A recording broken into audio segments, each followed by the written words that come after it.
देश भर में फ्रेंड्स ऑफ ट्राइबल सोसाइटी गरीब और पिछड़े वर्ग के लोगों के लिए विभिन्न सामाजिक गतिविधियां करते हुए उनके उत्थान के लिए प्रयासरत है।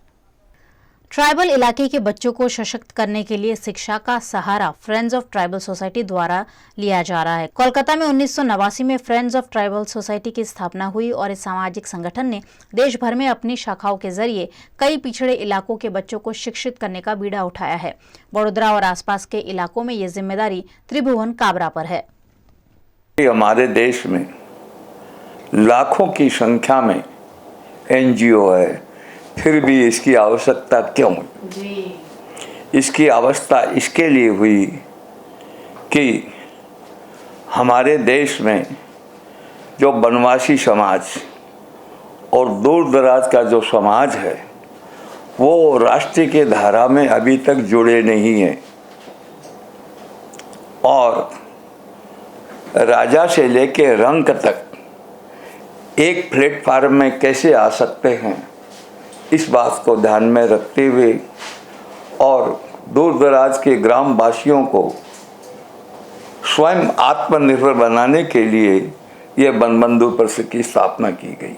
विदेशों में भी अनेक देशों में जैसे अमेरिका है, इंग्लैंड है, ऑस्ट्रेलिया है, जर्मनी है, मस्कत है, दुबई है आदि देशों में इनके चैप्टर हैं और वनबंधु परिषद का कार्य 2 टायर सिस्टम से है। एक है सिटी वर्किंग जिसमें भाईजीर हम लोग हैं, दूसरा है फील्ड वर्किंग। फील्ड वर्किंग में वे कार्यकर्ता हैं जिन्होंने अपना जीवन सर्वस्व इस काम के लिए दे दिया है, बिना वेतन जैसे ही वो कार्य कर रहे हैं। उनका ध्येय है राष्ट्र देवो भव, सैलरी देवो भव नहीं है, इसके कारण से वो राष्ट्र का काम हो रहा है। सिटी वर्किंग के लोग संभ्रांत परिवारों से आर्थिक सहयोग लेकर के जो एकल विद्यालय चल रहे हैं, ग्रामोत्थान चल रहा है, संस्कार चल रहा है, अवेयरनेस जो चल रहा है, स्वाभिमान जो चल रहा है, उसके निमित्त जो खर्च होता है वो एकत्रित करके वो भेजते हैं। सबसे बड़ी महत्वपूर्ण बात यह है, प्रतिवर्ष लगभग 250 करोड़ रुपया एकत्रित होता है और उसका एक एक पाइप का हिसाब रखा जाता है।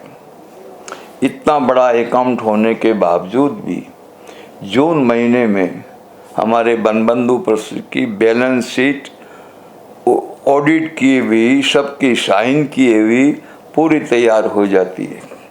क्यों कि इस कार्य में सीए हमारे बहुत से जुड़े हुए हैं, full timers without any remuneration ये काम कर रहे हैं। हमारा लक्ष्य है कि देश में लगभग 6.25 लाख गांव हैं, उसमें से हम लोग लगभग 4.5 लाख गांवों को कवर करेंगे।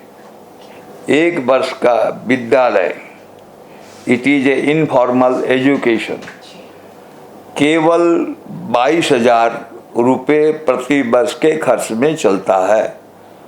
हम लोग पढ़ाने वाले को मास्टर नहीं कहते, टीचर नहीं कहते, उनको आचार्य कहते हैं।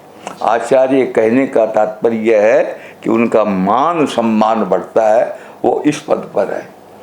हम लोग सैलरी नहीं कहते हैं, वेतन नहीं कहते, मान धन कहते हैं, जिससे कि ये सम्मान पूर्वक ये बात रहे। और महत्वपूर्ण बात और अधिक यह है कि जो समाज ABCD कह के गगड़े अक्षर नहीं जानता और प्रबंध क्या चीज़ होती कभी सुना नहीं, उन लोगों को निरंतर कंटिन्यूस ट्रेनिंग दे दे करके और आज वो इतने तैयार हो गए हैं कि ISO 9000 से भी अधिक रीति से वो लोग काम कर रहे हैं। मूल उद्देश्य यही है, हमारा देश के जितने भी गांव हैं क्रमबद्ध से धीरे धीरे सब के सब आत्मनिर्भर बने। देश हमें देता है सुख कुछ, हम भी तो कुछ देना सीखे। 11 करोड़ आदिवासी हैं और उनके बगैर हम अधूरे हैं। अगर हम देखते हैं आदिवासी को जाकर तो हमें देखकर ये लगेगा कि क्या ये भारत का हिस्सा क्या। और जब हम उनको मिलते हैं और जो उनके पास है वो हमारे पास नहीं, और जो हमारे पास है वो उनके पास नहीं। अब उनके पास क्या विशेषता है? एक संस्कार, एक रिस्पेक्ट और एक आदर। मैं करीब 30-40 स्कूल में जाकर आया हूँ और जाकर वहाँ देखने के बाद हमारे आँख में आंसू आ जाते हैं।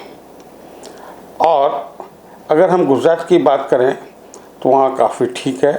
अगर मैं बात करता हूँ Orissa, West Bengal, North East, Bihar, वहाँ पे 10 से 15, 20, 25 किलोमीटर तक रोड नहीं है और सरकार क्लेम कर रही है कि रोड है।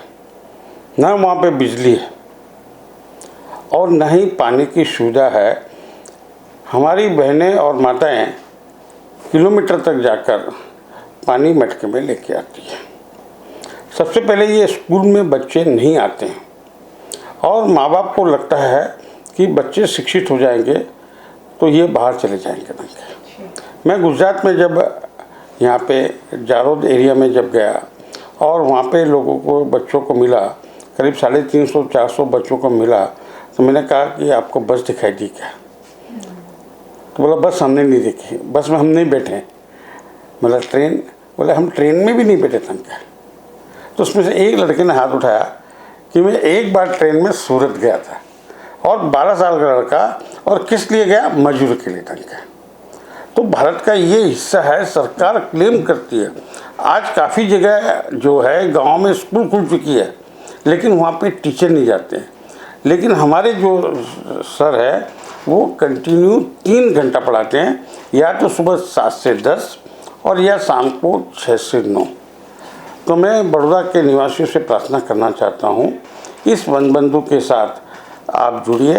हमारे गुजरात में 3 चैप्टर थे और पिछले महीने ही हमने राजकोट की प्लानिंग की और ये महीने में हमने जो है कि वापी सिलवासा दमन की चैप्टर की प्लानिंग की, और पिछले संडे को ही हमने बड़ौदा के अंदर युवा समिति की हमने प्लानिंग की। स्वामी विवेकानंद जी जो हमारे पूरे हिंदुस्तान के आदर्श हैं, उन्होंने एक ध्येय वाक्य दिया था कि यदि बच्चे स्कूल तक नहीं जा सकते तो स्कूल को बच्चों तक जाना चाहिए, लेकिन शिक्षा जो कि बच्चों का एक नैतिक एक आधा मतलब उनका हक बनता है, बच्चों को कभी भी शिक्षा से वंचित नहीं रखना चाहिए।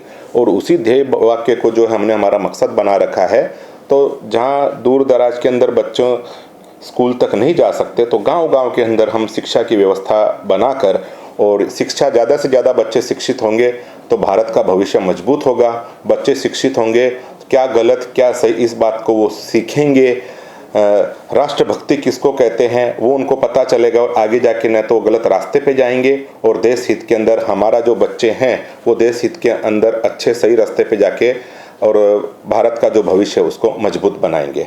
जहाँ तक सवाल है कि फ्रेंड्स ऑफ ट्राइबल सोसाइटी के बारे में कुछ कहना, तो मैं तो सिर्फ अभी एक ही बात कहना चाहूँगा कि सेवा कार्य करने वालों में जो निजी NGOs हैं उनको जो सर्वोच्च सम्मान माना दिया जाता है गांधी पीस अवार्ड, तो गांधी पीस अवार्ड 2017 वो हमारी संस्था को माननीय भारत के राष्ट्रपति जी एवं हमारे माननीय प्रधानमंत्री जी श्री मोदी जी के हाथों से 26 फरवरी 2019 को प्राप्त हुआ था, और यह सेवा कार्य में प्राप्त होने वाला एक सर्वोच्च अवार्ड है। तो यही अपने आप में फ्रेंड्स ऑफ ट्राइबल सोसाइटी हमारे एकल अभियान के बारे में सब कुछ कह देता है।